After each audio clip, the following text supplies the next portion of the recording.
o'zi birdan qilib yotib qolsa yomon. Bir yilchalab to'shakka maqlanib yotdim-da. Endi shifosini bersa bo'ldi.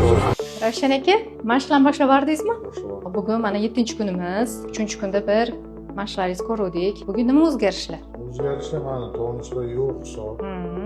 Oldin qiynalardi. Qiynalardingiz. Hozir qo'l bilan yana o'zi bilan nima ish qila olyapsiz mana o'zi bilan? O'zim bilan yelkamni ko'taraverdim. Qaning. Voy maladingiz. Shu boshingizgacha ham ko'tarildi. Oyoqchi, oyoq nima ish qilyapti? Oyoq boshqa qaltirash bor. Juda ham yaxshi. Xudo xolisa o'sha ancha yaxshi turyapsiz, Ravshan aka. Shunaqa. Birinchi, 3-kunlaringizga qaraganda o'sha ancha sirpanmasdan, ko'z tegmasin, Xudo xolisa o'zgarishlar ancha yaxshi. Ayniqsa mana bu tirsagingiz chap osilib turardi-ku. Hozir o'sha tekis bo'lib turibdi-da. Ravshan aka, bu uy ishlarida qilishingiz kerak bo'lgan, ya'ni mashqlarga ishlatiladi. Ya'ni bu yerda maqsad hozirgi kunda sizni kaftingiz yopilib qolgan-ku.